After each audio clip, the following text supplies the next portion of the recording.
C'est pour ça que je vous engage vraiment à aller voir l'exposition au musée Mayol qui lui est consacrée. C'est qu'en fait, il arrive à utiliser les codes occidentaux et à les mêler aux codes de la peinture japonaise, en particulier de la peinture précieuse de Paravent du XVIe siècle, qui a été un grand sommet de l'art japonais. Alors, ce qui est amusant, c'est qu'il abolit la perspective occidentale, celle que vous avez vous dans l'œil, et vous savez que c'est parce que nous, occidentaux, nous voyons avec une ligne de fuite derrière, mais les Asiatiques, de façon générale, ils ne voient pas du tout la réalité comme nous, ils la voient beaucoup plus plate. Donc Fujita, il mêle les deux façons de voir. Regardez les chevaux, c'est pommelé ici, vous voyez, et très plat, en revanche, c'est complètement plat. Fujita est l'inventeur d'une technique qu'il n'a jamais révélée à personne, même sur son lit de mort.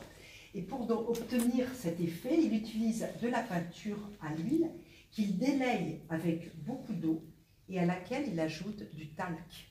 Et cette impression, vous voyez, extraordinaire que vous avez là des carreaux, et tout ça, c'est le secret de la peinture délayée faite par Fujita. C'est vraiment sa marque de fabrique.